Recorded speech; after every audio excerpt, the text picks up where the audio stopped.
Welcome to the Hugh Hewitt Show. I'm guest host Kurt Schlichter, and I am the guest host now.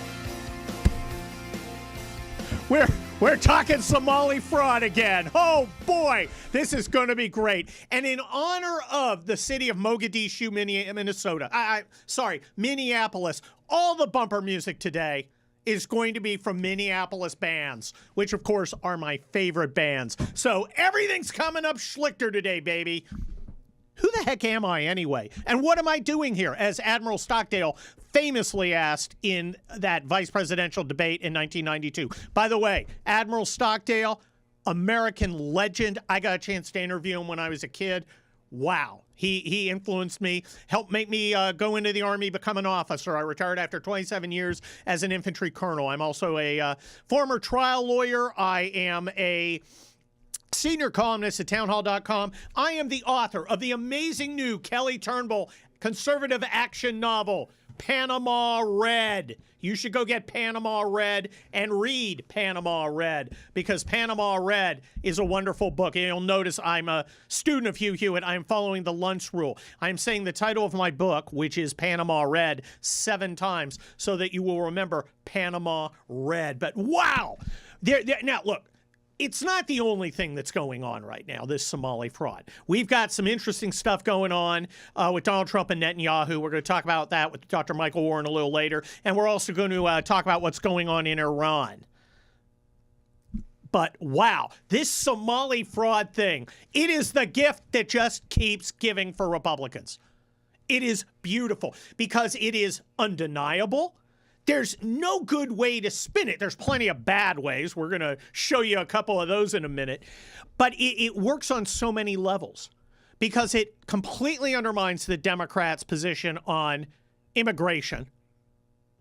It completely undermines their position on welfare. And it completely undermines their attempts to paint themselves as efficient stewards of government.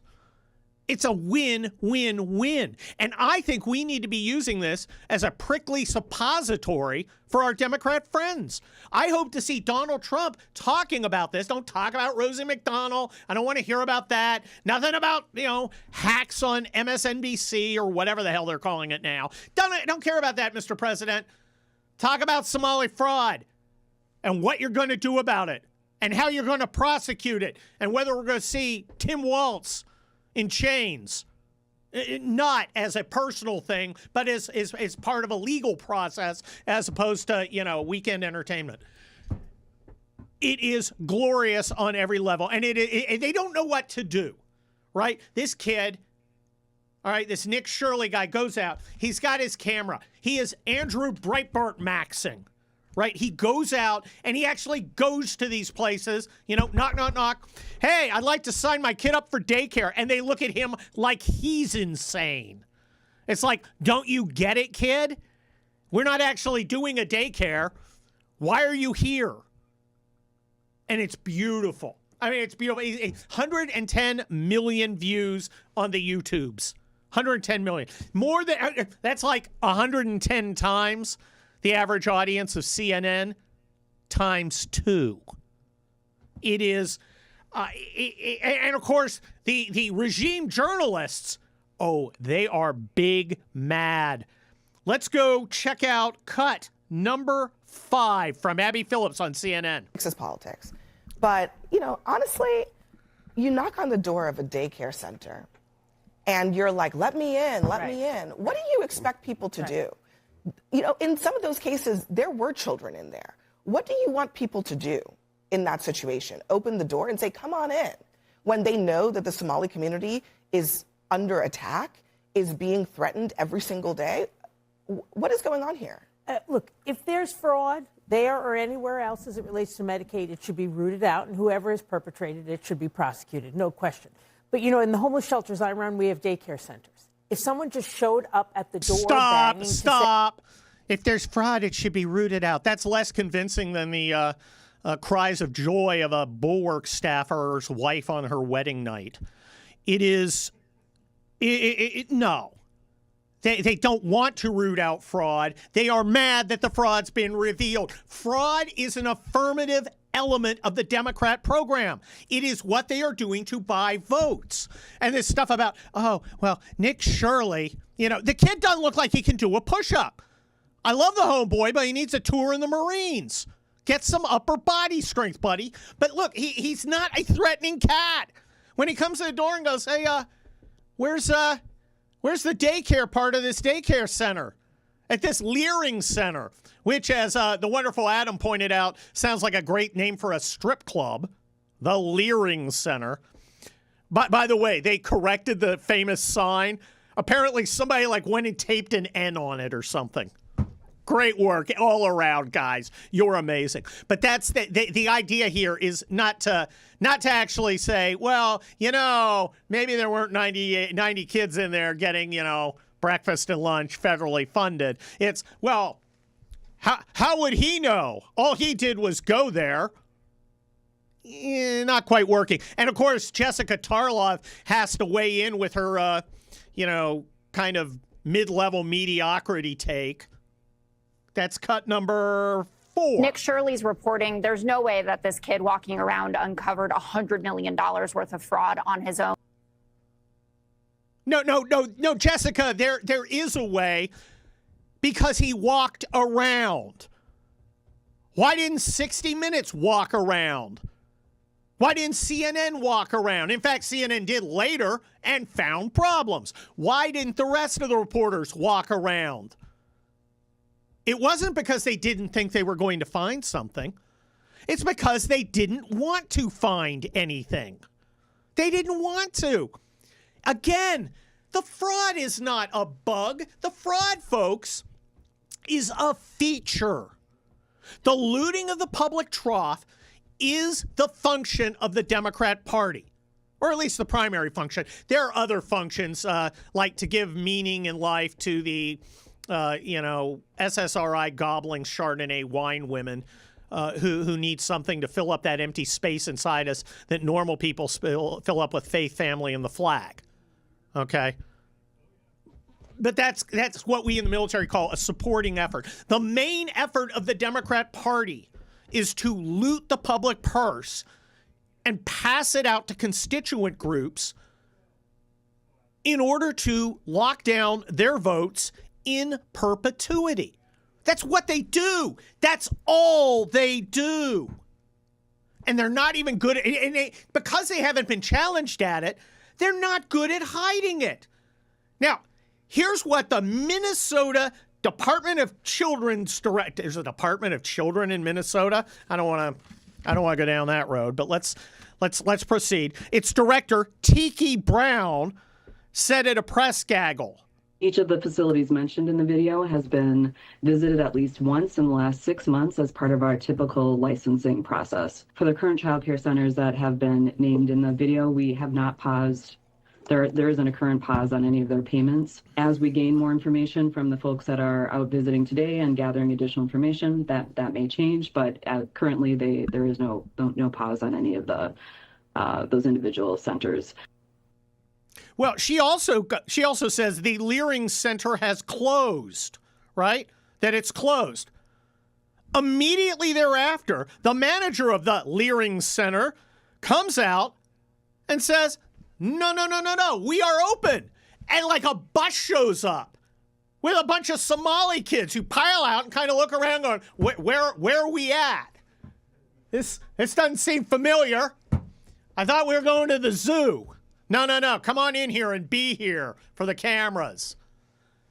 They're not good. They haven't exercised their fraud muscles because it's been so easy. I am the guest host now on an all-Minneapolis day here at the Hugh Hewitt Show. That's the Suicide Commandos with their amazing rock and roll sensation, Complicated Fun, one of my favorite songs. I love it so much. This is great for me. I'm having a great time. What's the only thing that could make it better? Why? Being joined by my pal, Jim Garrity. He is the senior political correspondent over at National Review Online. Jim, welcome to the Hugh Hewitt Show. Good afternoon, Kurt. Happy impending new year. And I got to say, Suicide Commandos is my favorite James Gunn film. Nice. Oh, man. Jim, you and I have been good friends for a long time. We disagree on a lot of things about Donald Trump. But let me ask you something. The vibe seems to be shifting here, and I wrote about this at Town Hall the other day, that the economic news is good. There are great things happening in foreign policy. We may very well see Maduro go down, followed by those SOBs in Cuba, of which I have a personal interest in seeing swinging from a lamppost. And it looks like Iran, where the IRGC is now using live ammunition to try and hold on to power, that may fall too. If all that falls, Trump's going to be looking pretty good, right? Kurt, not only would he be looking pretty good, I would say he's the greatest neoconservative president of all time, taking the mantle from George W. Bush. Jim, semi-seriously, like a whole bunch of presidents. That is the kind of take we get you for. Yeah. I love it. Democrats and Republicans had said Iran must not have a nuclear program. And, year by year, decade by decade, the Iranians kept inching closer and closer. And what I think was probably one of the best decisions the president made all year. We did the bombing operation, and it's now been set back probably at least 2 years. And the Iranian nuclear program is under a giant pile of rubble. So there's that. So I'll give credit. And for all of this, if Maduro goes down. By the way, earlier this week, the Iranian Supreme Ayatollah said that we were in a state of total war with them. Kurt, had you noticed? Well, I think I would have noticed a state of total war, and I I don't think he'd be it says tweeting something if they were. like Iran has not been in the news since the bombing operation about halfway through the year. Every once in a while, they come out and they rattle the saber and all that stuff. But really, this is actually it is just an observation that they need to remind the world. Oh no, we're still fighting the great Satan. We haven't stopped that one bit. And what we're seeing right now reminds me a bit of 2009, the Green Revolution, the uprising there. The President Obama did not take a very particularly strong stance of and effectively saved the Iranian regime.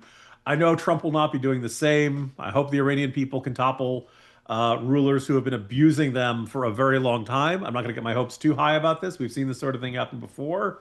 But boy, wouldn't that be a wonderful way to ring in 2026 with? Oh, I would love it. And frankly, the Iranians are building bridges to America right now. We have joined forces against Canada, which the Iranians just recently declared the Royal Canadian Navy to be a terrorist organization. So, there's a shot at unity. But Jim, let me ask you something about this Somali fraud thing, because to me, it's the gift that keeps on giving. It's a great big cactus thorn covered suppository for our Democrat friends going into 2026. How do you think this is going to play? Oh, well, first of all, the very first thing that I ever wrote about Tim Walz was back, I went and looked it up, July 29th, 2024. And I said that there was no way Kamala Harris was going to pick Tim Walz because the entire Minnesota state government had had one egregiously embarrassing fraud scandal after another. And no one in their right mind would ever pick Tim Walz because he's he's nowhere near prepared to be the next president of the United States at a heartbeat away. Well, I completely erroneously botched that one. But Kurt, how much would you have been if I had said to you by the time we get to the end of 2025 on the Harris-Walz campaign, Harris will be perceived as the smart one? Would you have taken that bet at any point in 2024? I would have left money on the table, Jim Garrity of the National Review online. What's this strange new respect for Kamala Harris? Maybe in comparison to Tim Walz? I don't understand. She's leading the race. Yes, and Such as it is. That's name recognition. I actually don't think that's a particularly huge deal. One more point on Walz that I think was drastically undercovered, and it's not the biggest aspect of this, but I think it's a revealing one. Back in November, Minnesota's legislature has this thing called the Office of the Legislative Auditor, whose job is to audit state spending. And unsurprisingly, it's one of the things that has found a bunch of these fraud scandals, right? They did an audit of the offices of Governor Walz, Lieutenant Governor Peggy Flanagan, right? From 2022 to the end of 2024, basically looking at all kinds of spending, all kind of basics, right? And unsurprisingly, they found a whole bunch of errors and a whole bunch of things that were not taken care of in very basic stuff like keeping track of receipts, timesheets, holiday leave payments, inventory, reimbursements and payments to vendors, all kinds of stuff. And somebody might be like, oh, who cares about that stuff that's, small potatoes compared to these billions of dollars. And I'm not going to dispute that, but I'm just going to observe, if you're the governor of Minnesota, how your office runs is one of the few things you absolutely control. This is not a matter of you have to work with the state legislature. This is the basic, to put it in terms you would understand, this is the basic blocking and tackling of management. And Tim Walz and his Lieutenant Governor Peggy Flanagan, who was running for Senate, both were terrible at this. So it's not like, oh, we couldn't keep track of that stuff because, it was all in these office buildings far off of Minneapolis. They couldn't keep track of what was going on in their own office, which is like a demonstration. Like Tim Walz, boy, he's got that folksiness, and he talks about how he knows how to fix a carburetor and all that kind of stuff. He can't manage. And when I say he can't manage, I don't just mean he can't work with the legislature on running the executive branch. He can't manage things in his own office on is everybody filling out their timesheets? Is everybody filling out the right paperwork for reimbursement? This is stuff. Kurt, you're at a law firm. I am sure you had to do all this stuff when you were running your law firm. Right? I did. And I managed not to have any fraudulent daycare centers in my general location. Right. Yeah. This is all stuff that I'm going to guess almost everybody who's ever worked in an office has had to do. You got to fill out your timesheet. Yeah, if you're going to got to leave, you got to fill out the right kind of. All this stuff is kind of basic, and none of this was taken care of. The report is up there, unposted on state website, and it just kind of struck me as an example of people who are on the left side of the spectrum have these grandiose desires of how government can take care of health care. They want to do, obviously a grand expansion of child care, right? The government should take on bigger and more extensive roles in government to take care of things, but they can't take care of the basics. And why are you asking for more money from me and more authority over me if you can't take care of these basics? Yeah, I think it's, that's the purpose of the Democrat Party, to generate money for its constituents so they stay loyal. Jim, we got about 30 seconds left. Right now, how do you think 2026 is going to go in the midterms? I'm kind of optimistic. I think if the economy's kicking, the Republicans could, in fact, increase their margin. I think it's going to be rough. Part of it is the high retirement rate. The redistricting wars might mitigate that a bit. I think the Democrats may overinterpret Mamdani and nominate a bunch of left-wing nut jobs here and there. But look, it's a midterm. It very rarely goes well for the president's party. So I am not as optimistic as you, Kurt. Well, thank you, Jim Garrity. Happy New Year to you and your family. Always great to talk to my pal Jim. I'm guest host Kurt Schlichter, author of the new book, Panama Red, the 9th in the Kelly Turnbull People's Republic series of conservative action novels. People love it. Great ratings on Amazon. Go to Amazon. Get Panama Red. And by the way, that music, well, we're doing all Minneapolis bumper music, of course. That's the greatest band ever, Dwayne. The Replacements with Unsatisfied, which is arguably their best song. It is just terrific. If you want to not be unsatisfied, you've got to do things for other people. Okay? Material stuff, that's not going to satisfy you. What's going to satisfy you is helping others. And I've done it. I went out and I took the generous payment that I received for doing these guest host slots here on the Hugh Hewitt Show, and I donated it all to Angel Tree. And now I'm going to ask you to do the same. We are in the last few days of the final week of 2025. So please take a moment to think about helping with a generous gift to Angel Tree Christmas campaign this year.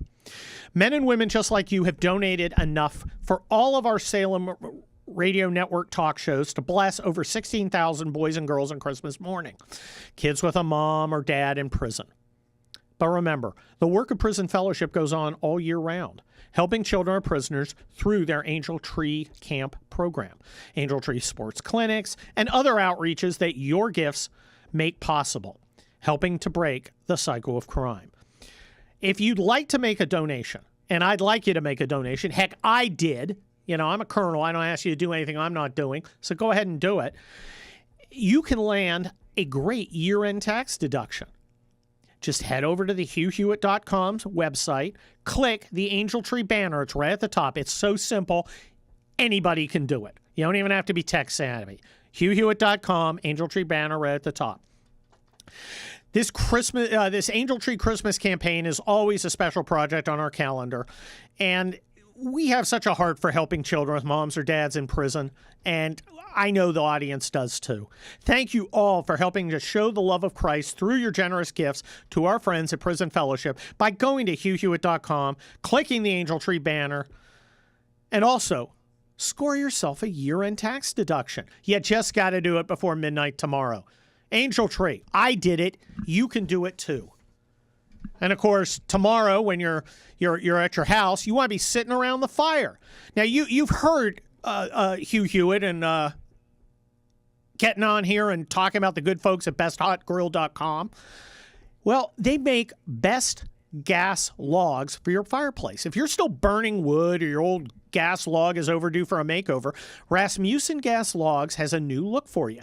They've got many finishes, including detailed bark, fresh split weather driftwood, and white birch, all sorts of great stuff. You can use it in rooms with a modern or contemporary design, so you don't need the rustic log set for that. Just check out Rasmussen's popular fireballs to keep your fireplace's appearance in alignment with your room's decor.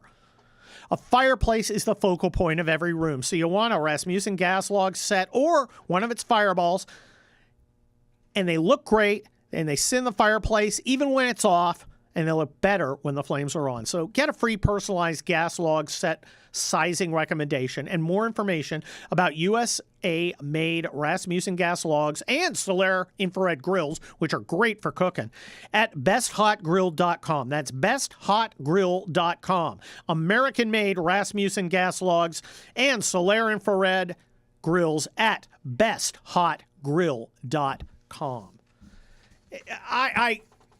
I'm just giddy about this Somali thing in Minnesota. This daycare, massive daycare fraud. Because I just think this is going to be a millstone around the necks of the Democrats for the next year. And why is that? Well, it's pretty obvious.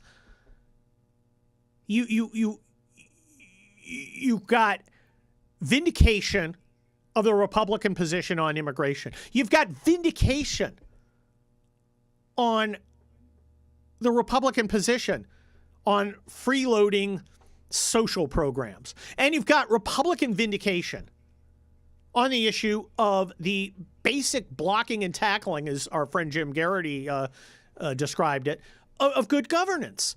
The Democrats don't have it. I mean, Tim Walz. Yeah, look, you thought Tim Walz was incompetent. You thought he was ridiculous. Did you think he was $8 billion ridiculous? I can't say I'm shocked. You know what it is? It's Leering-gate. It's Leering-gate. Yeah, we'll be down at the Leering Center throwing dollars at Lexus as they play Def Leppard's Pour Some Sugar on Me. I am joined here on the Hugh Hewitt Show by David Drucker, the senior political writer at The Dispatch. You can follow him at David M. Drucker. David, welcome to the Hugh Hewitt Show. Good to see you, Kurt. I am positively giddy over this Somali fraud ring thing that's happening up in Minneapolis. It validates the Republicans on immigration, on government corruption, on the inability of blue officials to adequately manage government. It is a win-win-win for Republicans. Do you think I'm overplaying it? Well, I mean, I think it depends on how you're looking at it. I mean, could it cause problems for Governor Walz in his reelection in 2026? I mean, it's the kind of thing that should, right? Whenever you're the chief executive and this level of corruption or fraud happens on your watch, you should be held responsible by the voters. That doesn't always happen these days, but we will see. Does it have legs beyond the Minnesota governor's race? I'm doubtful, but we'll have to see. Well, David Drucker, I'm feeling a vibe shift here. I wrote about it at Town Hall, my Monday column.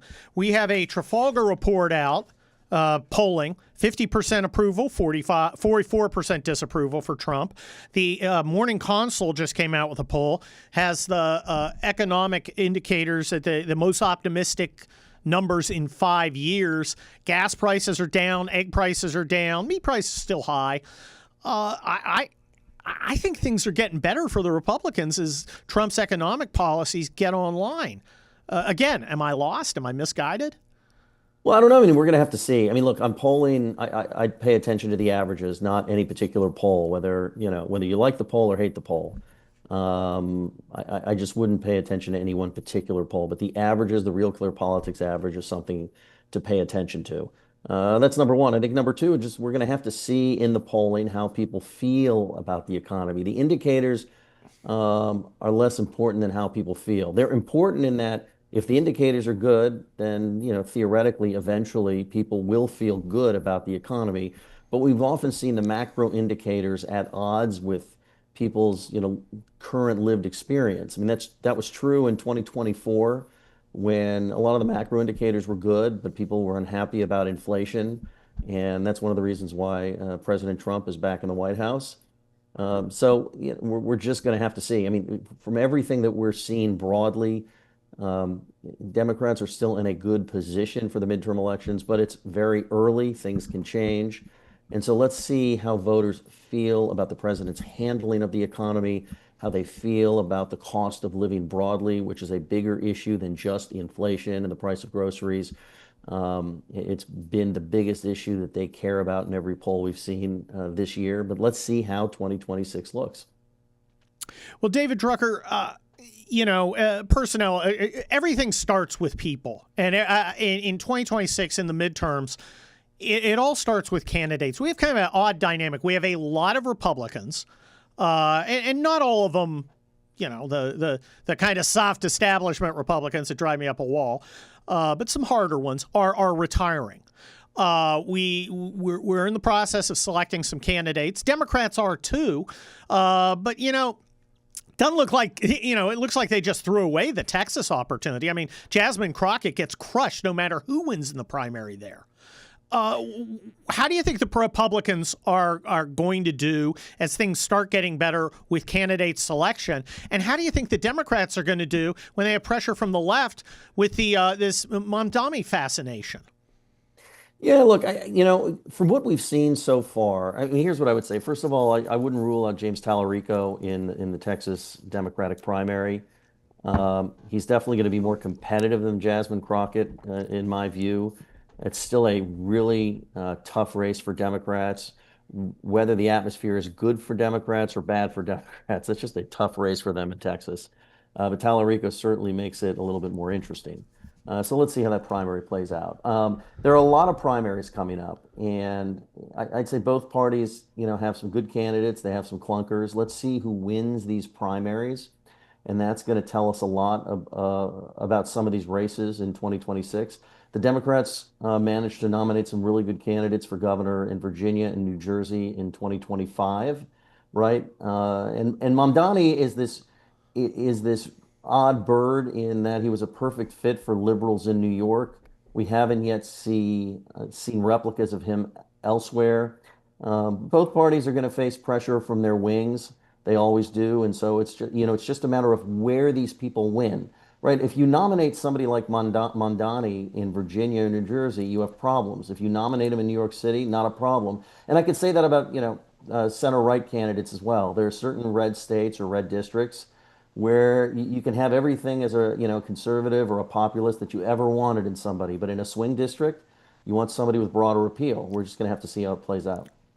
Well, David Drucker, I'm actually a little concerned about one of the points that you raised. I don't think that the governor candidates in New Jersey or Virginia were particularly exceptional at all, and they just crushed the Republican. Was that part of the zeitgeist at the time? Was it that they faced bad candidates? And I don't think the New Jersey candidate was bad. I think the Virginia candidate was bad.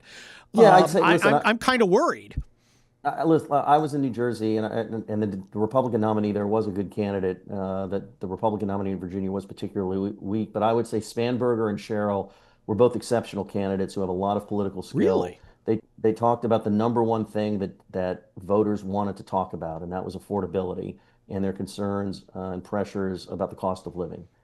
They did a very good job. Does it mean that they would make stellar presidential candidates? I don't know, but they were very good gubernatorial candidates. I've covered them for quite a while. I covered Spanberger's first race for the House of Representatives in 2018. A lot of good political instincts, a lot of broad appeal to swing voters and soft partisans. They ran really solid races. I had some criticisms of Spanberger in terms of how she handled the trans women and women's sports issue. But they ended up running strategically the race they needed to run. She didn't just win, she crushed, but I'd say that she deserves some of the credit there. Cheryl deserves a lot of the credit. So don't feel that bad, I guess is what I'm saying. Well, David M. Drucker, Happy New Year. It is always great to talk to you. Husker Du covering 8 Miles High, that old 60s chestnut. I used to, during the Gulf War, I used to go sit on berms, look to the north, and watch explosion flashes, playing this in my headphones on my Walkman. So that was my thing. It's a Husker Du, of course, Minneapolis band. We're Minneapolis theme bumper music today because I am the guest host now. Dwayne, how do you assess Husker Du's soothing, dulcet tones of 8 Miles High? So Husker Du has one of the founders and frontmen of it is a guy named Bob Mould. Yes. And Bob Mould had a better solo career, and he had a better band in Sugar than he did with Husker Du. Husker Du is fine in a pinch, yes, but I kind of like his solo stuff better. You know, I hear those words, and it sounds like you're talking Somali to me. Because in that order, I don't understand. Sugar, his subsequent band, is a good band, but yeah, Husker Du is a transcendent band, and we're going to hear more of their bumper music later as we go down the roster of Minneapolis performers. Because yes, we are basically run by Captain Phillips, guest host today. I am the guest host now. Yes, yes. Are you loving this as much as I? I mean, I'm just taking this unnatural. It's Schadenfreude. Look, end of the year.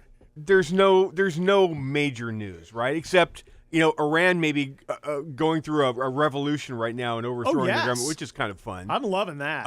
There's, you know, the Ukraine-Russia war may be getting close to a ceasefire. God, we can hope so. I mean, there's news out there, but as far as just a story that's fun for the whole family, there is nothing good about the Somali story for Democrats. Nothing good in there at all. It messes them on immigration. It messes them on the welfare state. It messes them on efficiency. And, you know, the successful Democrat, like Josh Shapiro, you can dislike his policies, but he gets stuff done. You notice Kamala Harris is really quiet right now? Oh, she was sounding off today. She was sounding off about Pete Buttigieg. She admitted to Rachel Maddow, well, you know, I love gay people, but, you know, he's kind of gay. So I couldn't pick him because, you know, Americans hate gay people. I was like, go away! And stay there, yes. You would think. Just stop! Hugh's first rule of holes. Stop digging. And the other one that's kind of quiet is Gavin Newsom. Oh, yeah, that guy's got some skeletons in the closet. And some fraud. There's plenty of fraud out here. So we need 1,000 Nick Shirleys, as Andrew Breitbart would have said. 1,000 Nick Shirleys to reveal the truth that the Democrats and the regime media don't want you to hear. You're going to hear it. I'm guest host Kurt Schlichter. Yeah, I was an Army colonel. I'm a senior columnist at townhall.com. I'm the author of Panama Red, which you should go get at Amazon. And, of course, for about 30 years, I was a trial lawyer. But, you know, when I had a First Amendment case that I wasn't going to take on myself, who did I call? I called the best First Amendment, best political lawyer I knew anywhere. And that's Harmeet Dillon. Harmeet Dillon is now the Assistant Attorney General for Civil Rights, and she's joining us on the Hugh Hewitt Show. Hi, Harmeet. How are you doing? I'm great. Thanks for having me, Kurt. Well, I have to ask you, I keep seeing on Twitter all these people who have your wonderful knit caps, and I'm wondering what I have to do to get a Harmeet Dillon knit cap. And don't say come work for me at Civil Rights Division. Yeah, we could use some help at the Civil Rights Division. The top tier of leadership, they're all qualified for the knit hats, but I'll definitely put you in consideration for the list. Oh, excellent. And before we go on, you guys, tell us what the Civil Rights Division does and how you're reorienting it. Well, the Civil Rights Division is one of the most sizable and important parts of Maine justice. And we are responsible for administering all of the federal civil rights laws, very broadly construed to include, but not limited to, all the federal voting rights laws, disability discrimination, discrimination in prisons and housing and employment, and a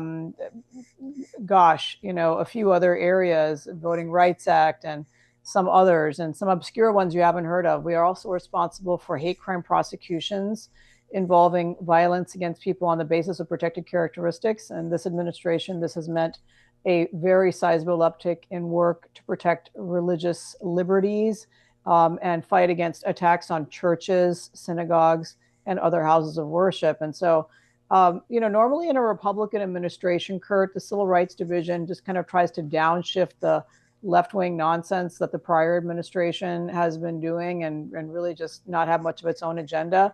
But what the president and the attorney general asked me to do is really lead a activist civil rights division. And so I think it's fair to say in less than 9 months in office, have been among the most, if not the most, active in filing cases and putting points on the board of any Republican administration in history in the Civil Rights Division.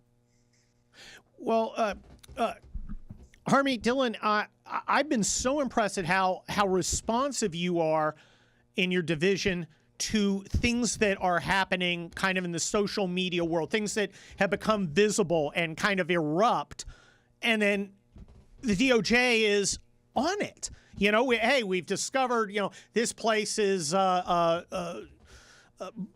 preventing, allowing men in women's locker rooms, and it becomes a thing on social media, and then suddenly the DOJ is there going, yes, we're aware of this, now we're investigating. That's kind of revolutionary to be that responsive. Well, I think that's correct. I mean, there are a couple of reasons for that. First of all, lawyers are kind of fuddy-duddies about using the internet and being engaged, and you and I are among the few on the right who have been both successful lawyers and also very actively engaged on social media. It's usually one or the other. And so I have a big social media following from before I joined the DOJ, and about 1.5 million plus followers online.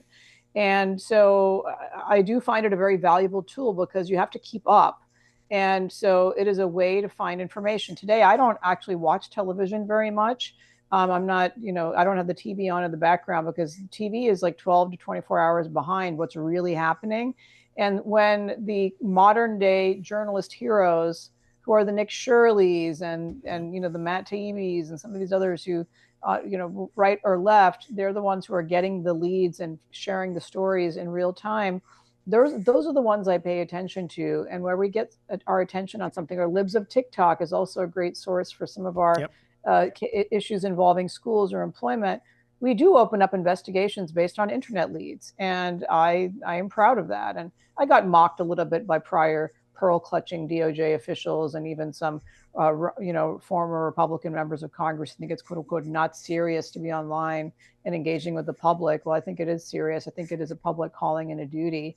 And I'm pleased with how much work we've been able to do. And by the way, sometimes simply tweeting about something or writing a letter stops it dead in its tracks. I stopped a ridiculous DEI program in Asheville, North Carolina by reading about it online, responding to a internet journalist, whistleblower, sending a letter, and boom, no shots fired in court because they simply stopped what they were doing. And so that is really effectiveness in action, and that's what people should expect from their government officials. Well, one of the problems that you've had, Harmeet Dillon, is a lot of the lawyers in your division simply quit. They chose to retire. They wouldn't work for you. They didn't like the new politics. They didn't like the new direction. So you guys are being unbelievably active with a much smaller group. I think that any young lawyer in their first 10 years, or even after, would benefit immeasurably for coming and working in your organization. What do you have? How easy is it to come in and work for you if you're a qualified lawyer who wants to go and make a real difference? Well, that's a great question. And so, yes, I think it's a mixed bag because 2/3 of the lawyers or so, maybe even 75% quit because they did not like our direction, which was directed towards the White House's priorities. So in a way, it's good because they got out of the way, but we do need to replace those people with patriots who are willing to do the work. And a lot of the work we do is apolitical, Kurt. I mean, enforcing our Americans with Disabilities Act or housing violations or protecting our veterans and our service members from discrimination. This should not be very controversial, or my goodness, working on anti-Semitism issues. And so we are actually hiring quite a few people in both the beginnings of their careers and the ends of their careers. And, I'm really proud of that. And so quite a few lawyers have come to us who are late in their careers, and they are, able to work to achieve things that they couldn't do in private practice and just finish off their careers with a bang, closing down out-of-date consent decrees and things like that. And so, we will take people of all backgrounds, all levels of their careers. We just are looking to hire good lawyers. They're going to get great experience. They will be making a difference because the work that we're doing is literally in the headlines every single day, and it's part of this administration's priorities. Well, I got to tell you, if I have not billed a single hour of law in over a year, and I am so excited about that. I'm moving on to other things. But if I was still a named partner at a firm, and somebody walked in with your experience on the resume, I work for Harmeet Dillon at Civil Rights. Holy cow, I'd swoop them up. Trial experience, negotiation experience. I mean, that is golden stuff. So if you know a lawyer out there, audience, a young lawyer who wants to build experience, contact Harmeet Dillon. Get out there and get hired. How does someone do that, Harmeet? Well, they go to usajobs.gov and then search for civil rights. We're hiring for all different levels and all different kinds of lawyers. We have particular needs, and our election litigation is extremely busy. Our DEI dismantling programs in both employment and in other areas like government contracting and education are very busy. I've personally negotiated almost $500 million of settlements with American universities that were engaged in DEI, and that work is going to continue next year. And you can take a leadership role. And the work is so important that we're doing. We go to the White House frequently for meetings and the top leadership, and we are actively engaged. I mean, on any given week, I'm talking to cabinet members about different issues and working collaboratively with them and their general counsels to solve problems for all Americans. And we consider that to be our charge. We work for all Americans, not just sort of the woke few who are getting their ox gored for the last few decades. And that is revolutionary. The idea that we're treating white men as protected under our civil rights laws is anathema to the people who quit. And thank you, Harmeet Dillon. I got to tell you, if you're a young lawyer, you want to work for Harmeet. It ain't going to be easy. It's going to be hard. And you're going to love every minute of it. I'm joined by Dr. Michael Oren, who's the founder of the Israel Advocacy Group and the go-to guy for everything Israel here on the Hugh Hewitt Show. Dr. Oren, welcome. Good to be with you, Kurt. Good evening and Happy New Year. Well, Happy New Year to you, too. It seems like you're always the perfect guy to talk to because there's always something happening in the Middle East. And obviously, I thought yesterday the big deal was going to be Netanyahu meeting with Trump. Turns out to be Iran and the latest threat to the mullahs. How do you assess that? And what should Israel and the United States' role be?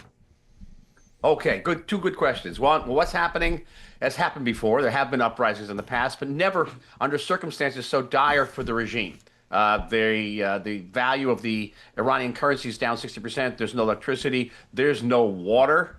It is quite dire. Corruption is rampant. And certainly the American and international sanctions have exacerbated that situation. So the regime is in bad shape. It's been in bad shape before. Going back to 2009, June 2009, there was the Green Revolution. Remember that one? And after that, there was the Women's Revolution in 2022. So there have been times we've had a revolution. Every time the Iranian regime pulls out the stops, they have these thugs called the Basij who go out there with, truncheons and bash people's head in, or simply kill them in the streets. And they're certainly going to do that this time. The big question, as you say, Kurt, is what's the United States going to do? What is Israel going to do? Well, Israel has always backed these revolutions. It backed the Green Revolution in 2009. It backed the Women's Revolution in 2022. The big question is the United States. Back in 2009, President Obama said, I'm not going to help these people.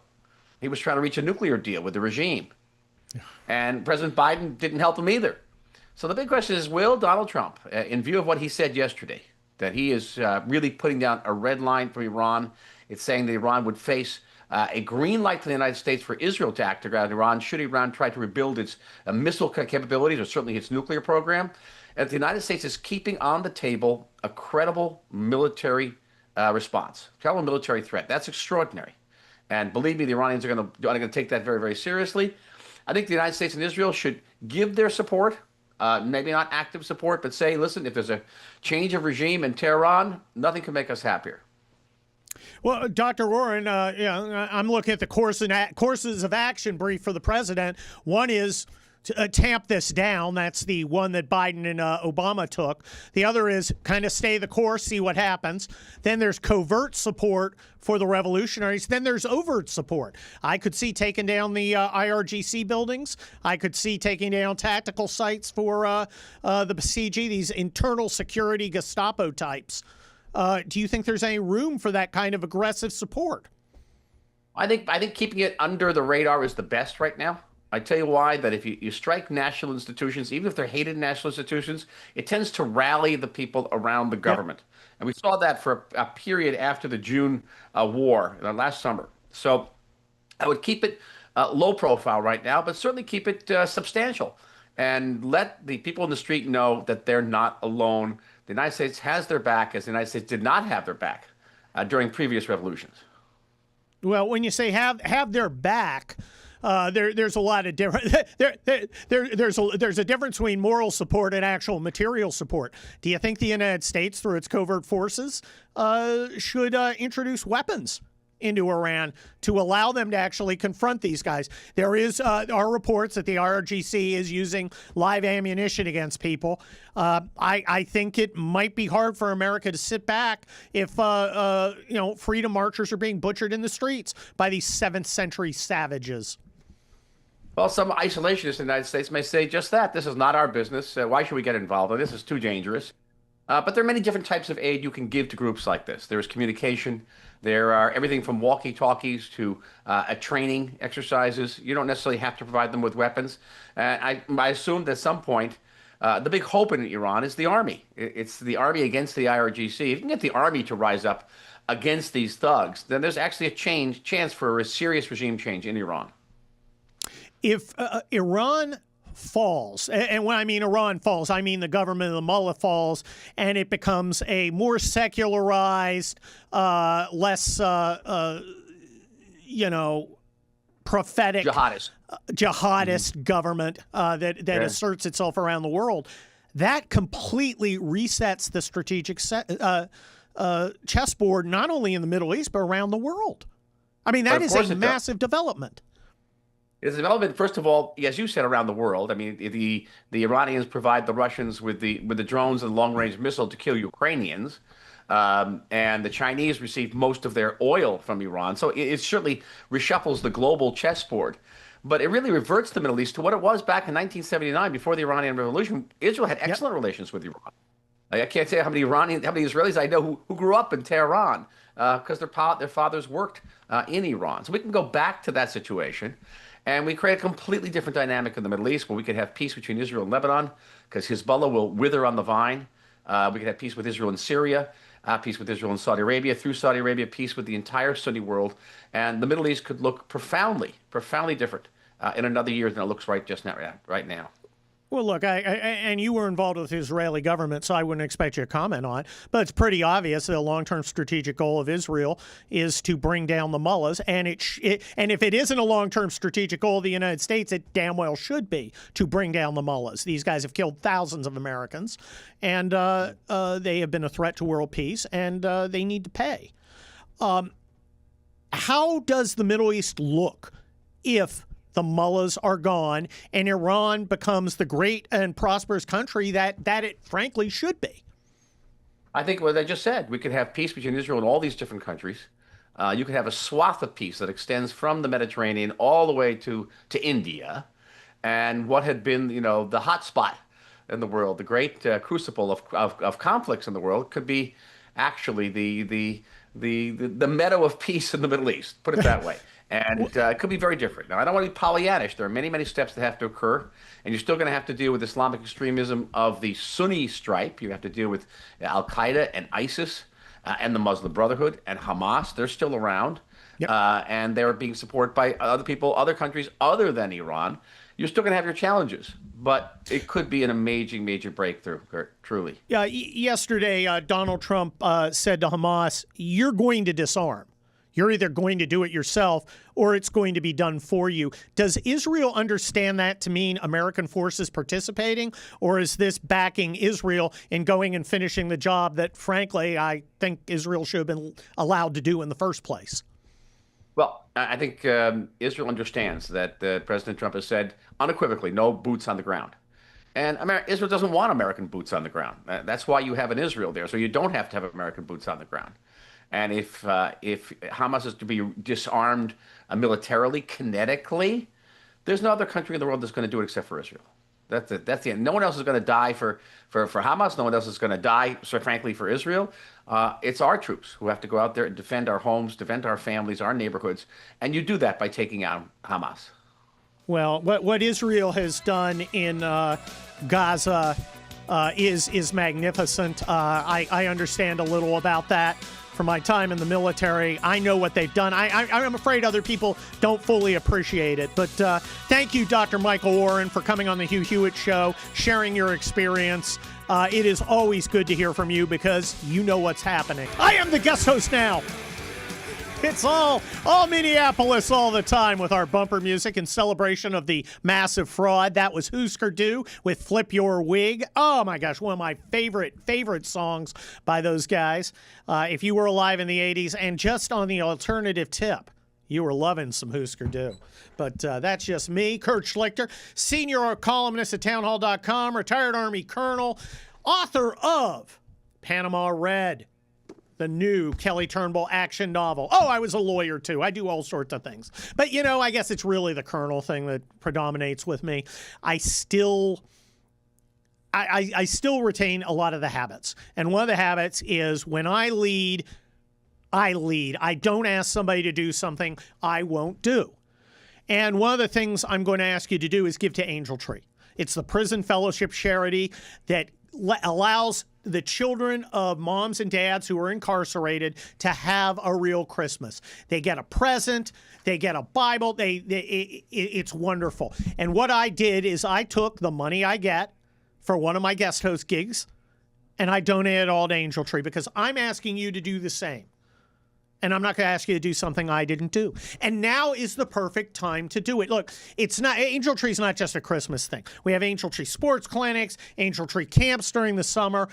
All year round, these kids of prisoners who didn't do anything wrong get help from what you've done. 16,000 kids, because of this Salem campaign, are going to have a real Christmas because of you. And you can still help. And get a tax deduction. Right. Before tomorrow at midnight, you can get a tax deduction. How do you do it? You go to HughHewitt.com. You go to the top. You hit the Angel Tree banner. And you give. That's what I did. That's what you should do. The motto of the infantry is follow me. Well, follow me, folks, and make the new year great for a kid who's hurting through no fault of his or her own. Give to Angel Tree. HughHewitt.com. Hit the Angel Tree banner. Get that donation. Anyway, this is the gift that keeps on giving is the Somali fraud thing. And, it's kind of funny, but it's also kind of not funny in the sense that the feds are on the scene. Let's look at cut number 6, please. ICE has been on the ground in Minnesota for a while now looking at these fraud claims. And one thing now the Homeland Security Investigation Special Agents are looking into is just that you said, that money trail of where this money is going to foreign aid.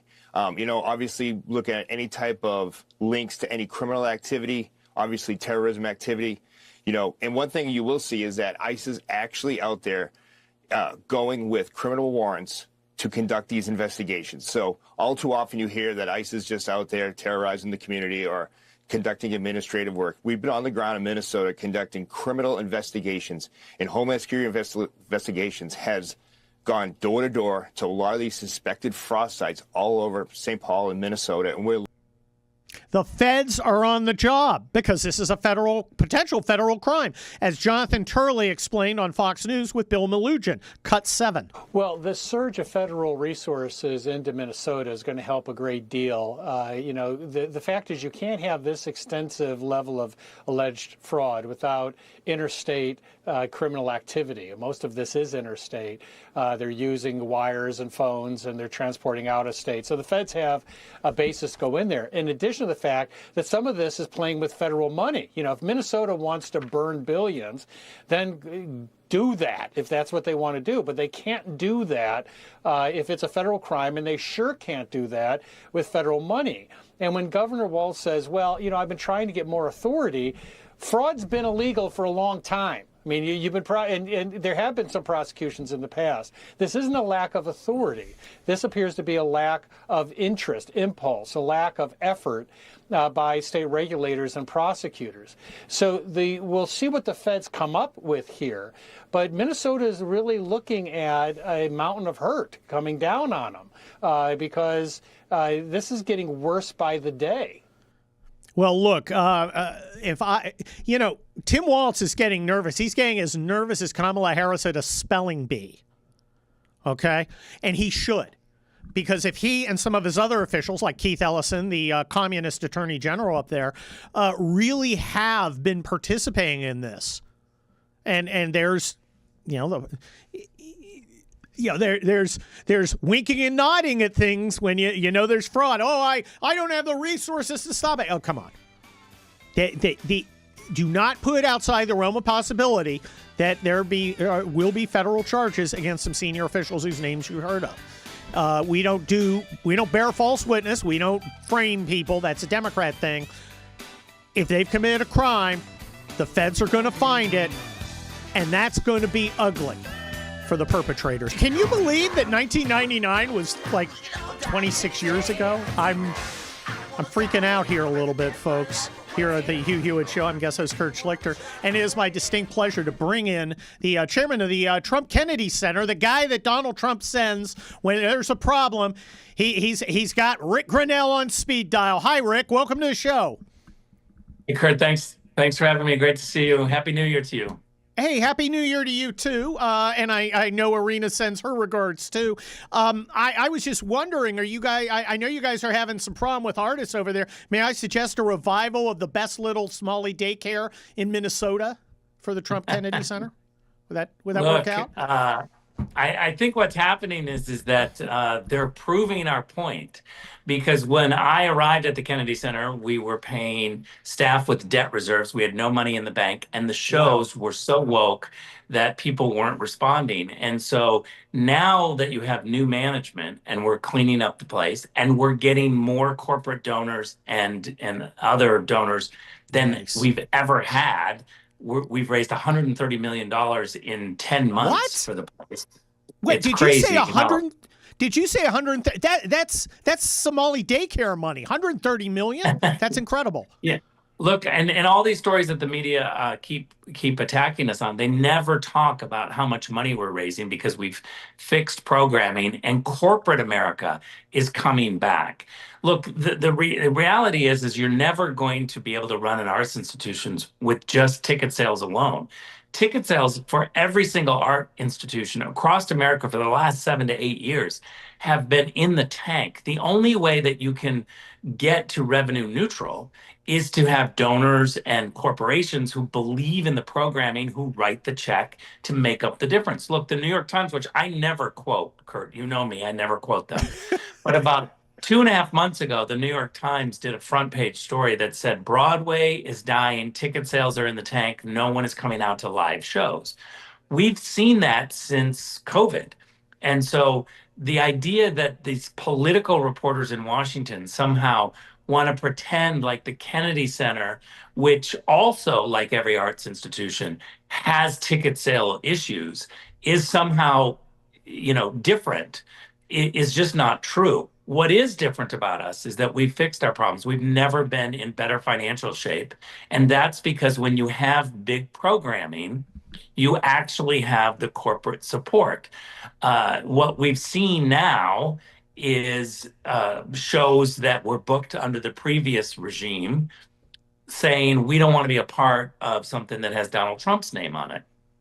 Fine, if you can't perform for conservatives, I don't really think you're an artist. I think artists perform for everyone, regardless of how they believe and who they vote for. And so we're getting rid of all these people that want to have some sort of a litmus test to say, I'm only going to perform for people who believe like me. Well, Rick Grinnell, I'm looking at some of these acts that have ostentatiously told you we will not perform in a place affiliated with Donald Trump. Something called The Cookers has sold 60 of 500 tickets. Whoever Chuck Red is, 63 out of 200 for a free show. These guys are they're doing you a favor. Yeah, they are, because we're saving money. Look, the reality is if we book somebody and somebody was booked under the previous regime, we expect that they fulfill their contract. Otherwise, we have a whole bunch of costs. So with Yes. Chuck Red, he came out and he said, I'm not performing because Donald Trump's name is on the place. Now, the reality is that a lot of people expect to have a show. They had dinner reservations. They booked a car service. We have 19 unions at the Kennedy Center, so I can't turn those plans off. There's a cost to that. And so what we've said is, if you do this because of political reasons, then we will sue you to get our money back. And so we are suing Chuck Red for $1 million because he decided that he couldn't perform for Republicans. And he canceled at the last minute, and there's a cost to that. Within the industry, if somebody cancels and they claim it for some other reason, we're not going after every single person who cancels. Matter of fact, as you point out, sometimes when people cancel, it's because they are seeing ticket sales not doing well, and they can't find corporate donors, and they don't have individual donors. And what I've said to these individuals, you're going to be on the hook. If you come here with a show and you can't get to revenue neutral, you got to come up with the difference. There must be a rich person or a corporation that believes in your artistry enough to support you. If you can't find someone to pay the bills for your artistry, then I would say that that's a basic principle of economics. You shouldn't ask people to go into debt to watch you. Look, next year is the 250th anniversary of the United States of America.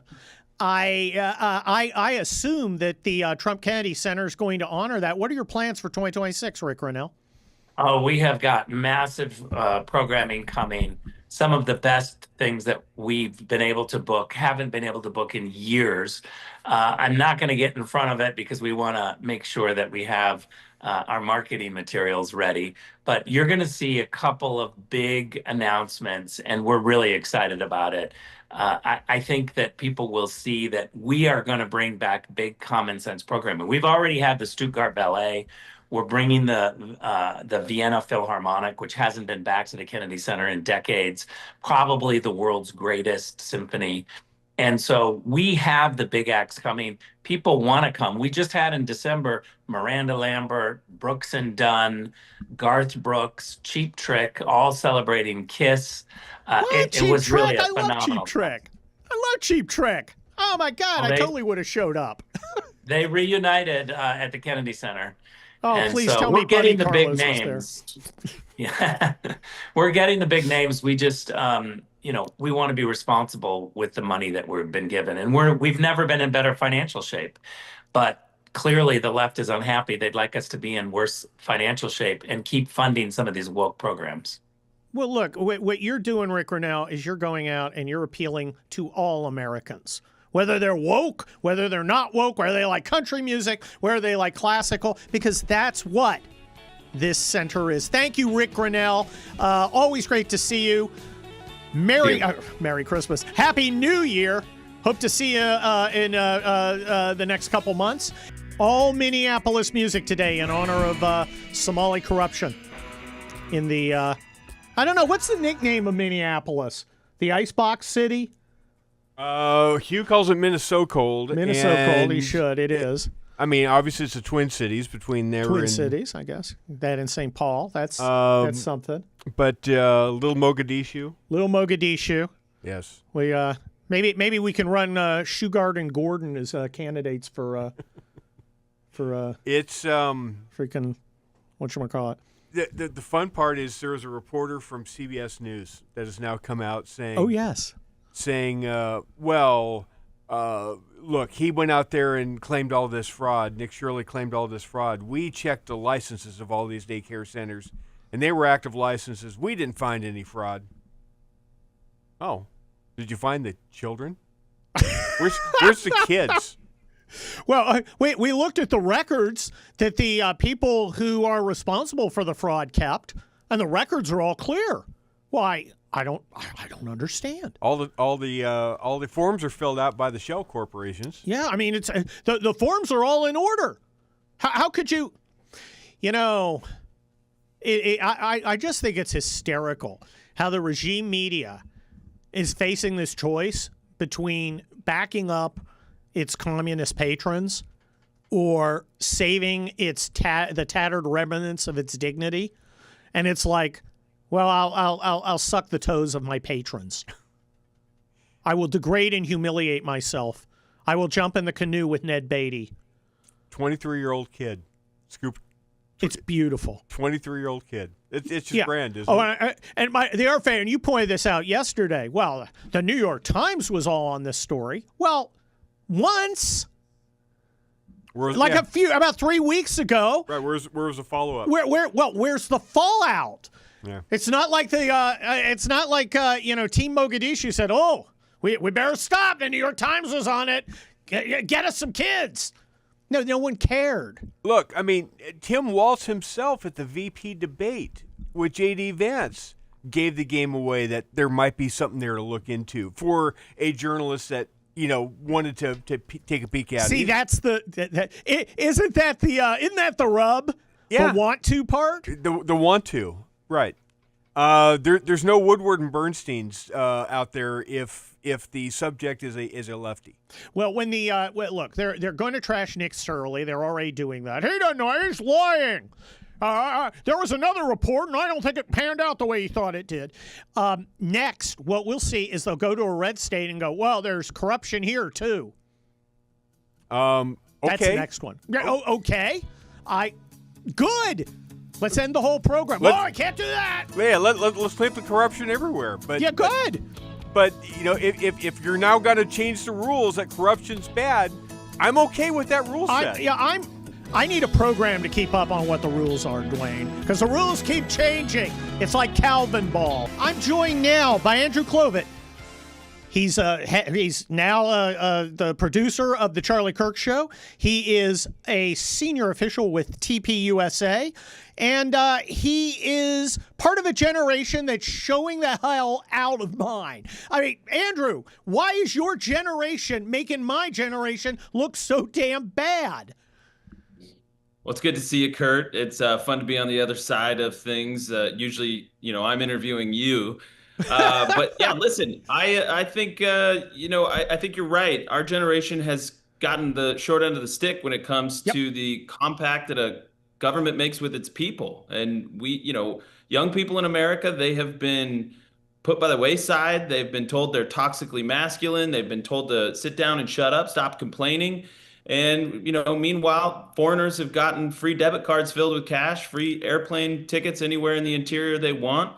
And eventually the frustration gets to a point where you want real action taken on behalf of your community, your generation, and Americans more broadly. So I think listen, we have a memory of what America is supposed to be like, what America should be like. We've been told from our parents what it was like when they were growing up, and we realize there's an incongruence there, and we want what was ours. We want our birthright, and so we're going to stand up and fight for it. That's what I think. Well, Andrew, look, I was there during the golden age of America. I was about your age then.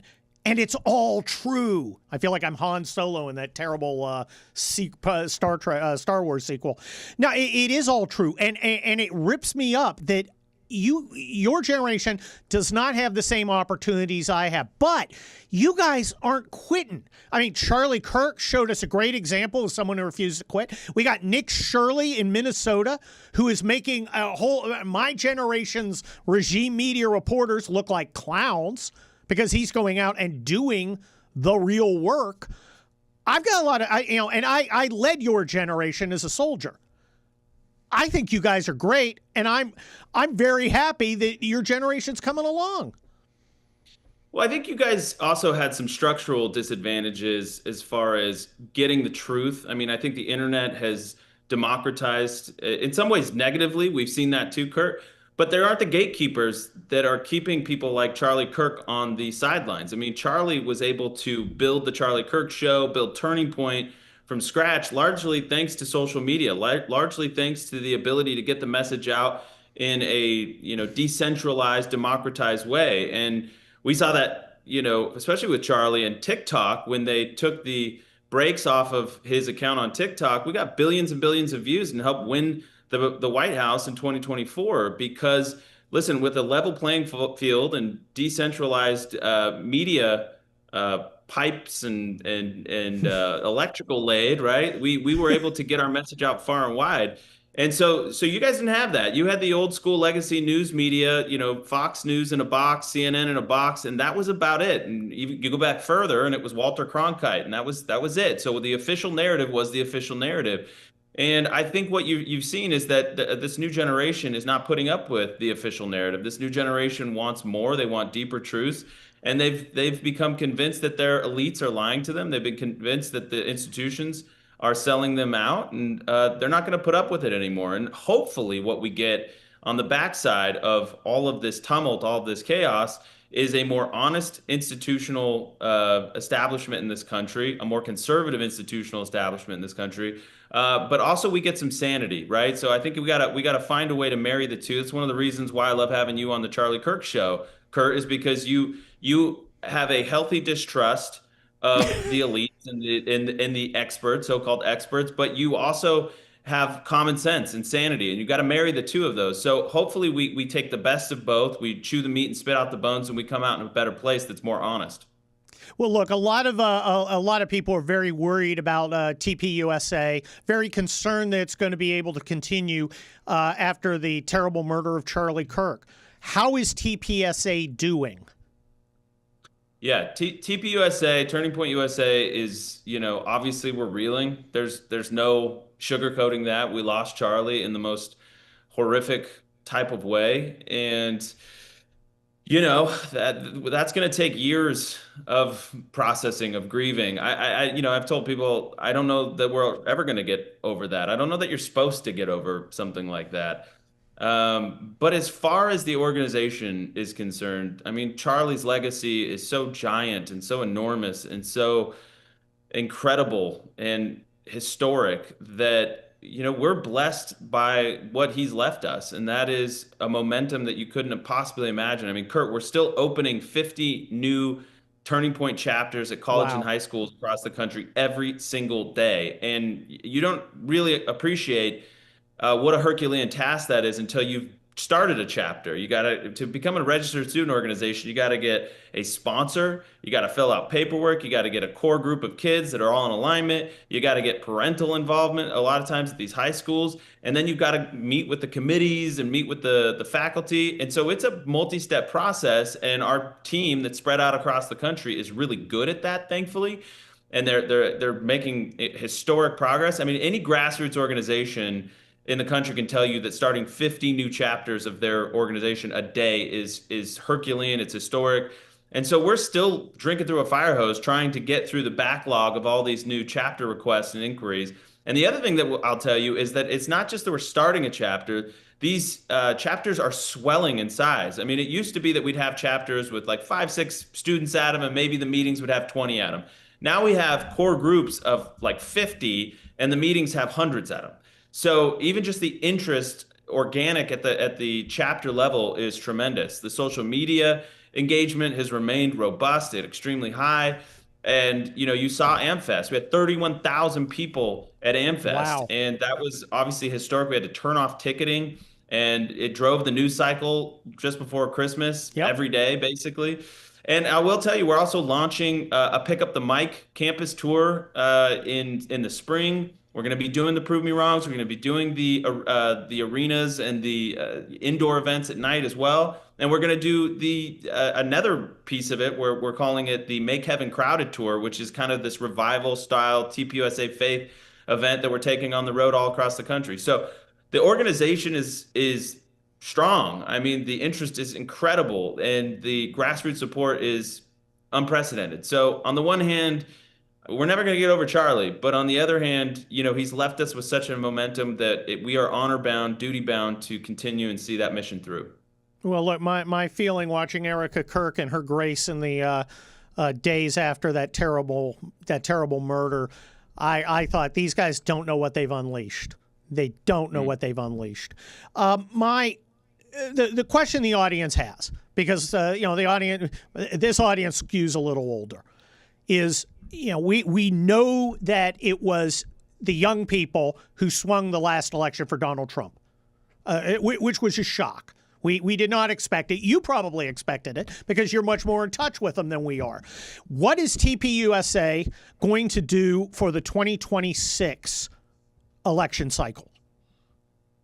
Yeah, I mean, listen, we are going to continue messaging, and we're going to keep having those debates. I mean, there's no replacing Charlie's ability to do that. But I will tell you that even Charlie was warning that this was temporary. The gains that we had with young people was wet cement. It was not locked in stone by any means, Kurt. And we need to raise that alarm bell. Charlie was raising that alarm bell actively.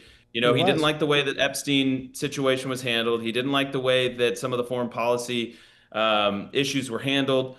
And he was, sounding the alarm bell about the affordability crisis. Young people can't afford to own homes. They can't afford to get married. We have a whole economic system from a policy position as well that favors the incumbents, the economic incumbents, the people probably more in this audience. And that's no disgrace to the people in this audience. It's just saying, when we're making economic policy, when we're making housing policy, when we're doing these things, we have to be thinking about how do these young people get on that first rung of the ladder of economic progress. And, right now, many of them feel blocked out. They feel like the American dream is priced out of their ability to pay. And so Charlie was saying, and I agree, that we need an economic moonshot for Gen Z. So yeah, we could message, yeah, we can hit social media, but ultimately we have to have something that's believable to sell, Kurt. And so if the promises that were made in the campaign don't come to fruition, or if they can't see ample progress that affordability is being dealt with, or that jobs are being dealt with, or that their housing crisis is being dealt with, then guess what? Then we're going to have a hell of a time trying to sell that through. But if in 2026, if what Scott Besson is saying at Treasury, that 2025 was setting the table, 2026 is the banquet, it's the feast. If that's true, even 50%, 60% true, I think we've got a great message to get out to the American people and to Gen Z.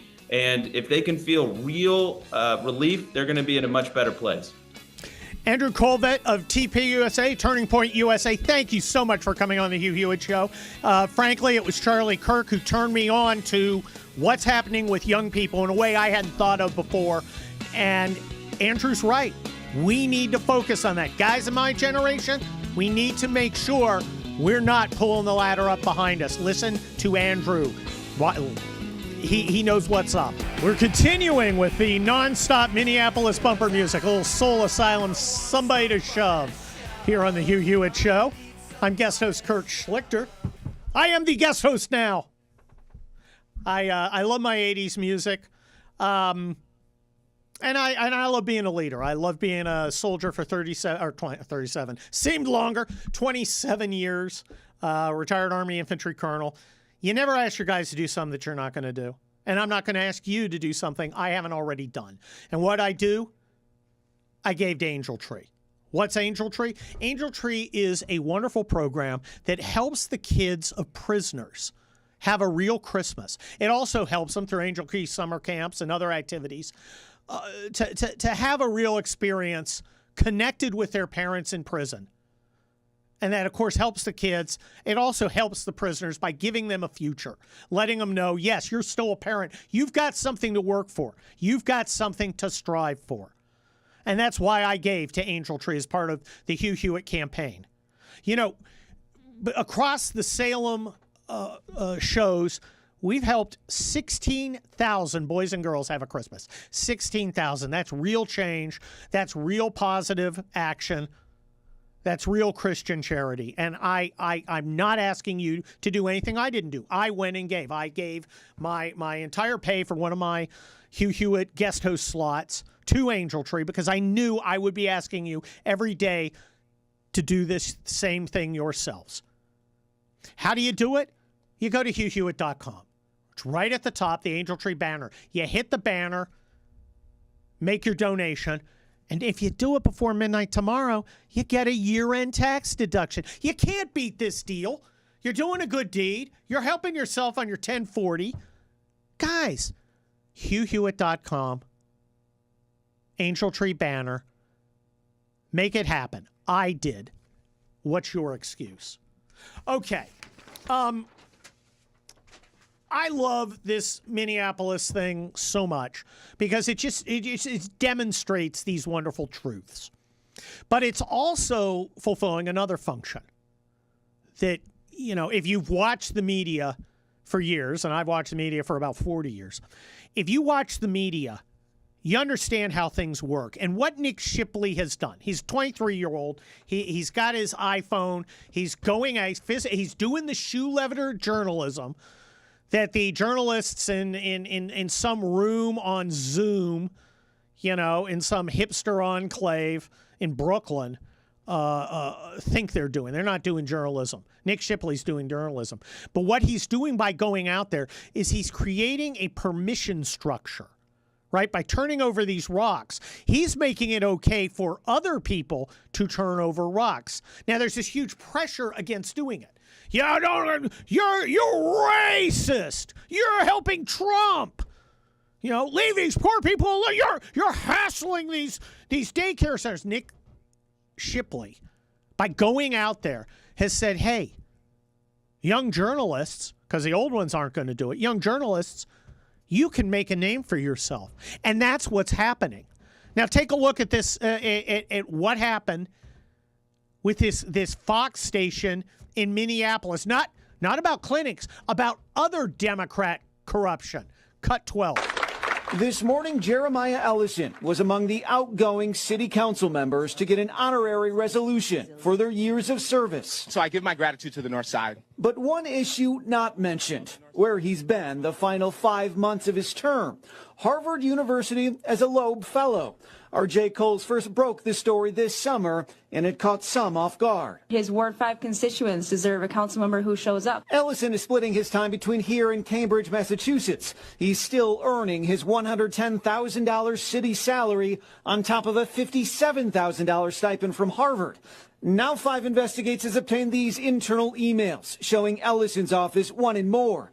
They requested the Ward 5 budget to cover travel expenses, specifically round-trip travel between Minneapolis and Boston, so Ellison could attend city council meetings every other week from August to the end of the year. In response to Ellison's request, the city clerk acknowledged the prestigious program, but said it's a personal professional development opportunity, and travel for this purpose is not allowed. It's very disconcerting. We sat down with 2 very engaged Ward 5 residents. As a retired math teacher, I can't imagine asking my students to pay for me to commute to and from school. We are his constituents. I also am glad that the city rejected that request. Ellison has long maintained he can do both, even from afar. But fellow council members kicked him off most committees. Here's what he told our Eric Shalou in September. You'll certainly see me at council meetings, barring some kind of emergency, but you'll certainly see me at full council. But our review of council attendance records shows he's missed 5 of the 11 meetings ever since he's accepted that Harvard fellowship. Now, I was at that city council this morning, that meeting, but was only able to talk to Ellison via text message, where he called this story flimsy, a hit piece, and refused to do an interview unless I could prove that this was somehow in the public's interest. By the way, he appeared to defend that request, saying the travel was related to his urban planning-related education and urban planning-related job. His term ends in January. Live at City Hall, Ryan Raish. The permission structure has been created. The permission is granted to start looking at other things. Look, you know how piranhas work. You know how sharks work. When there's a little blood in the water, that's when the feeding frenzy starts. We need to encourage this. We need to help this. We need to push this along. Let's not step on this story. Let's not make the story something else. The last thing we need right now, and I don't presume to tell Donald Trump what to do because Donald Trump's shown, he knows how to get things done. But, this is not the time for a tweet about Rosie O'Donnell and her perfidy, although she is perfidious. I mean, she's terrible. But not the time. This is a time to focus on what's happening in Minneapolis, to focus on this corruption, not just the Somali daycare, but the Democrat corruption that allows. Did we mention that Jeremiah Ellison is the son of Keith Ellison, the communist attorney general? Did that come up? I find that important. This is a time to encourage the truth, to turn on the light and watch the cockroaches scurry across the kitchen floor that is Minnesota. Look, we don't get opportunities like this a lot. Not because they're hard to find, but because they're hard to expose. Because the gatekeeper spends so much time trying to keep a lid on this stuff, trying to tamp down the truth.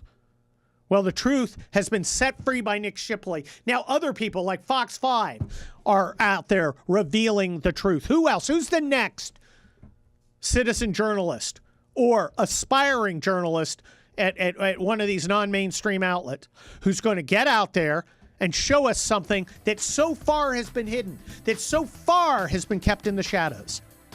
This is an opportunity, folks. Let's not blow it. Let's not get off message. Let's not get off point. The story is Democrat corruption. And we ought to be talking about nothing else except the booming economy until the 2026 midterms. I am the guest host now here on the Hugh Hewitt Show. Author of Panama Red, the new Kelly Turnbull novel. You should go get Panama Red. Kelly Turnbull does go to Mogadishu, Minneapolis in it. I must have been the Nostradamus of conservative action fiction, because this came out 3 weeks ago today, and Panama Red sure called it. And boy, are the leftists mad about what Nick Shirley did. They are furious. And in fact, they're getting really ugly. The senior legal affairs reporter for Politico, a invertebrate named Josh Gerstein, sent out a tweet that was widely panned on a number of grounds. But he basically said, well, if somebody showed up at my daycare center, perhaps they should use their stand your ground law. So basically shoot the guy because he's coming to expose Democrat corruption. I got to say, on brand on every level. Murdering your political opponents, not knowing what stand your ground laws are, not knowing that Minnesota doesn't have a stand your ground law. It does have a Castle Doctrine law, not your lawyer, but Castle Doctrine doesn't apply to your daycare center, applies to your home.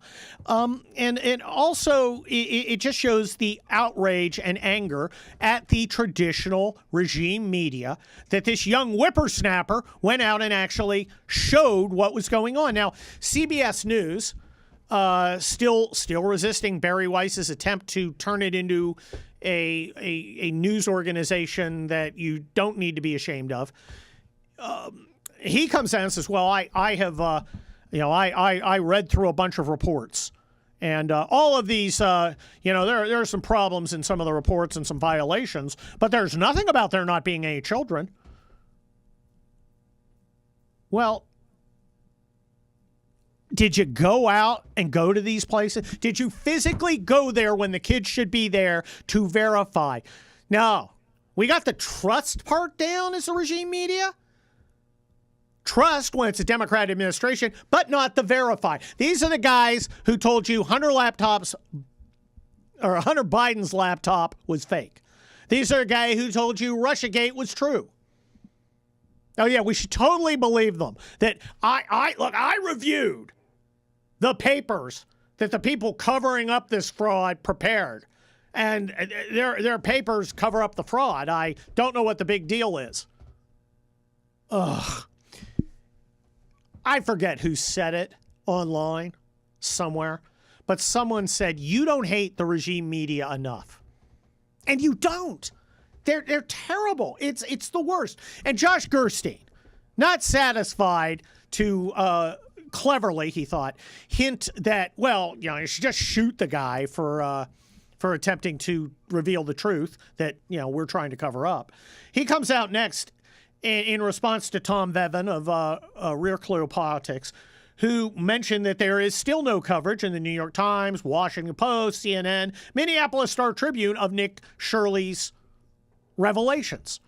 Again, Nick Shirley's revelations are not new. Other people have mentioned the Somali stuff in the past, and we should give them credit for it. There have been, the DOJ has prosecuted some people. There have been some stories about it. The New York Times wrote about 3 weeks ago. And Josh Gerstein says, why is there nothing on today's front page about a story that broke in 2022? Why? Well, Nick Shirley went to the place and they're still committing fraud. It's not a once and done. What's the thought process here? Is the thought process, well, 3 weeks ago, the New York Times talked about it. It's over. This is a new story because the new hook is the fact that someone physically went out there and got footage of these places being boarded up or abandoned or having signs that say Leering Center, which, again, would be the greatest name for a Minneapolis strip club ever. Make it rain the dollar bills, Lexus, as they play Def Leppard's Pour Some Sugar on Me at the Leering Center. I'm sure there'd be a subsidy for that if the Democrats had their way. Look, the regime media's first response is, it's not true. And then it's true, but it's not that bad. Then, it's actually a good thing. And then number 4, this is the great Rob Henderson tweet. The problem is you noticing, Nick Shirley. Well, we've noticed here on the Hugh Hewitt Show. Joined by James Lilacs, who I'm sure you've got a take or two on Somali Gate. Hey, how you doing? It's interesting you kicked that off in the Mary Tyler theme show. Played in a little different style than the Sonny Curtis original. Yes. Because in the last few years of the Mary Tyler Moore Show, she moved to this place called Cedar Square West, which was this big urban development that would combine Section 8 with the highest of high.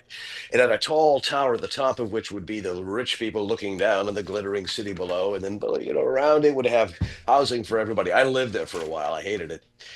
That is the place now. When you see the footage of them going into the Somali community, to the big concrete complexes that they call Little Mogadishu, that's where Mary Tyler Moore used to live. That's the place. She doesn't live there anymore.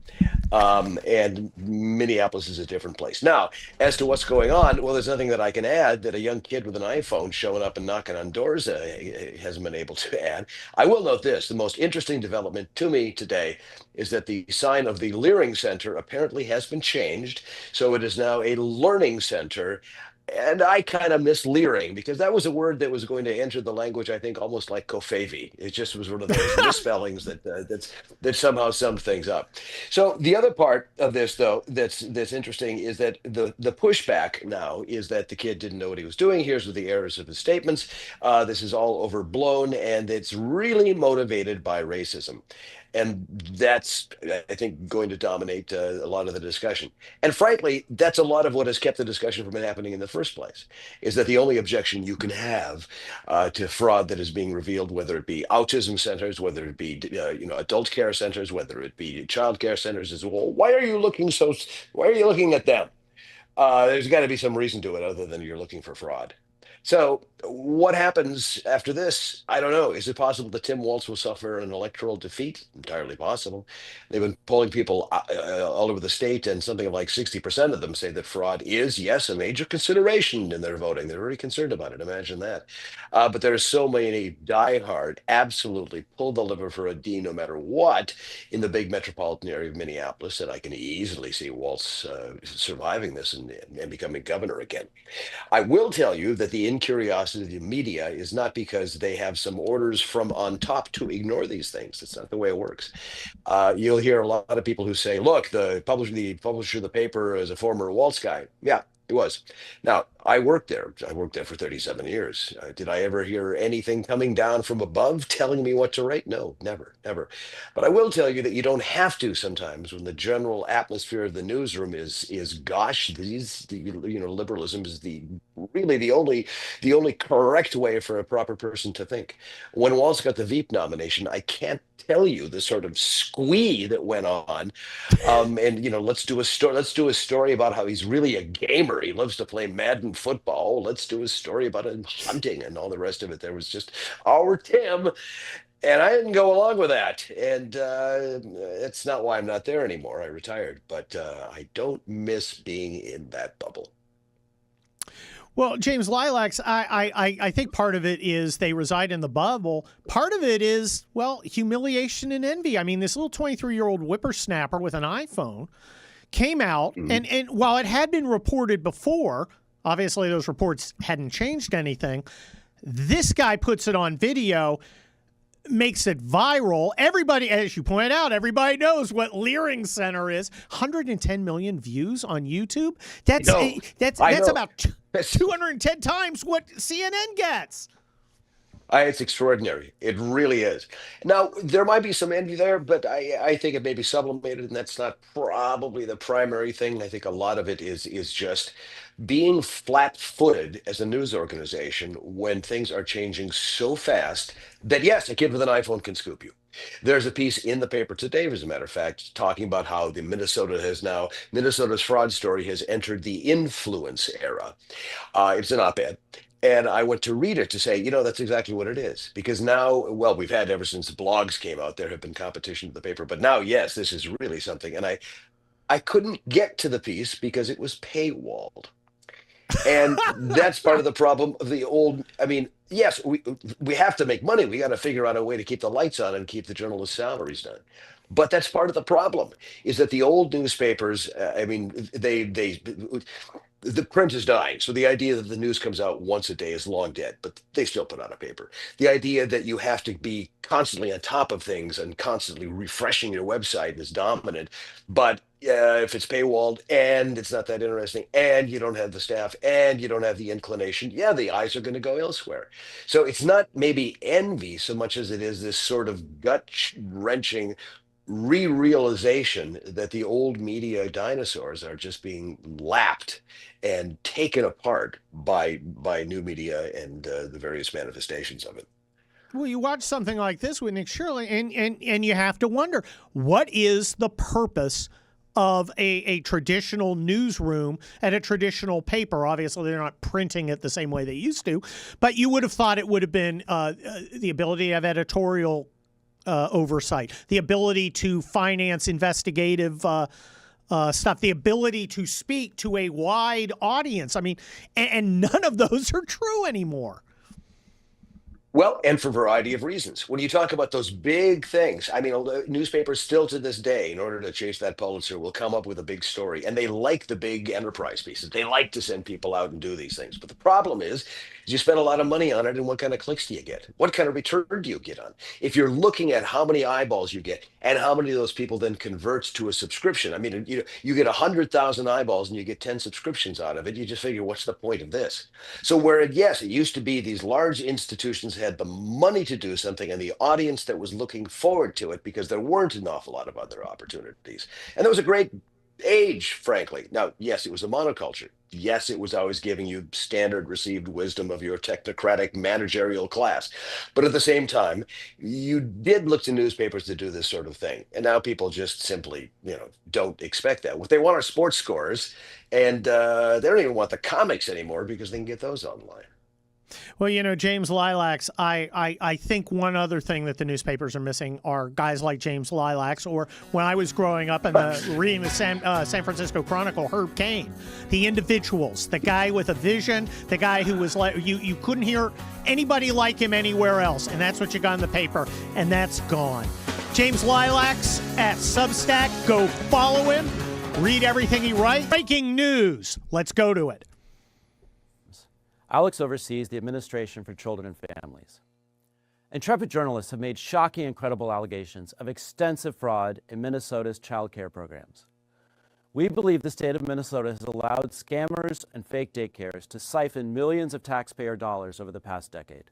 My office provides Minnesota $185 million in child care funds each year. That money should be helping 19,000 American children, including toddlers and infants. Any dollar stolen by fraudsters is stolen from those children. Yesterday, I spoke directly with the director of the Minnesota Child Care Services Office. She could not tell me with confidence whether those allegations of fraud are isolated or whether there's fraud stretching statewide. Today, we have taken 3 direct actions against the blatant fraud that seems to be rampant in Minnesota. First, I have activated our Defend the Spend system for all ACF child care payments across America. Starting today, we require a justification, receipt, or photo evidence before we make a payment. Second, I've just signed and sent a demand letter to Governor Walz. I required a full 360 review of these centers. This includes attendance records, licenses, complaints, investigations, and inspections. And third, we've launched a dedicated fraud reporting hotline and email address at childcare.gov. Whether you're a parent, a provider, a member of the public, we want to hear from you. Let me be crystal clear. ACF expects every state to uphold the highest standards of oversight, monitoring, and accountability for federal dollars. Minnesota is no exception. We're committed to holding bad actors accountable. Regardless of rank or office, anyone who's involved in perpetrating this fraud against the American people should expect to be prosecuted to the fullest extent of the law. Wow. Don't be standing on the bow, Tim Walz, Keith Ellison, or any other official in Minnesota because they just fired a shot right across Sounds like HHS couldn't hardly wait either. Oh, nicely done. Little replacements, wrapping it up. So what'd you think of, I'm impressed by that. I'm giddy. You know the guy that was in the video, the older guy with Nick Shirley? Yeah. The two of them are on the street this afternoon in front of the Leering Center wearing T-shirts with the Leering Center logo on it. I love the Leering Center. And he's got his document saying, I'll give $100,000 to anybody proving me wrong, proving the document's false. Well, get in there, Josh Gerstein of Politico. Exactly, right? So all your reporters, make quick $100,000, prove them wrong. Hey, prove them wrong. Oh, wait, you don't have to do that. All you got to do is sit in your apartment and tweet. Right. That old statement is absolutely true. And I wish I remembered who said it on Twitter. You don't hate the media anywhere near enough. Yeah. Thank you, guys. Adam, Harley, and Dwayne. It has been a blast. We've got one more day of this, the last day of the year, tomorrow. And I'll be here, and it's going to be incredible. Who knows what's happening in the next 24 hours? But you'll know tomorrow. I'm Kurt Schlichter, and I am the guest host now.